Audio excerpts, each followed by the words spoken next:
Happy mother's day ରେ ଅନେକ ଅନେକ ଶୁଭେଚ୍ଛା ଓ ଶୁଭକାମନା।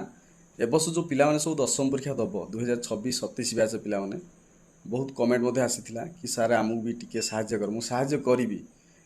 ଗୋଟେ କାମ କରିବା, ଟେଲିଗ୍ରାମ ହେଲା ନହେଲେ ହ୍ୱାଟ୍ସଅପ୍ ଜରିଆରେ ମୋତେ କୁହନ୍ତୁ କେଉଁଟା ସୁବିଧା ହେବ, ସେଇ ଅନୁସାରେ ଆମେ ସିଲେକ୍ସନ୍ କୋଶ୍ଚିନ୍ ଦେବା। ସାପ୍ତାହିକ ହେଉ କିମ୍ବା 15 ଦିନରେ ଥରେ ହେଉ, କିଛି ପରୀକ୍ଷା ମଧ୍ୟ କରାଇବା। ବିଭିନ୍ନ ପ୍ରକାର ଯୋଜନା ମୁଁ କରିଛି ପିଲାମାନଙ୍କ ପାଇଁ। କମେଣ୍ଟ କର କେମିତି କଲେ ସୁବିଧାଟା ହେବ, ପାଠପଢ଼ା ପିଲାମାନଙ୍କର ଭଲସେ ରହିବ।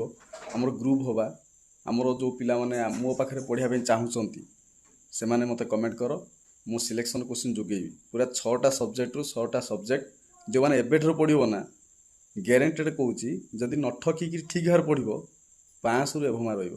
ଭଲ ପିଲା ଖରାପ ପିଲା କିଛି ନଥାଏ। ରେଜଲ୍ଟ ସବୁବେଳେ ପାଇଁ ନିର୍ଭର କରେ ନିଜର ପରିଶ୍ରମ ଉପରେ। ଭଲ ପିଲାମାନେ ଯେଉଁମାନେ ଟିକେ ବ୍ରେନ୍ ଭଲ ଥାଏ ସେ ଟିକେ କମ୍ ପରିଶ୍ରମ କଲେ ବି ମନେ ରହିଯାଏ। ଆଉ ଯେଉଁମାନଙ୍କୁ ବ୍ରେନ୍ ଟିକେ କମ୍ ଥାଏ, ମେମୋରି ପାୱାର ଟିକେ କମ୍ ଥାଏ, ସେମାନେ ଟିକେ ଅଧିକ ପରିଶ୍ରମ କରିବାକୁ ପଡ଼େ, ଏତିକି ଫରକ।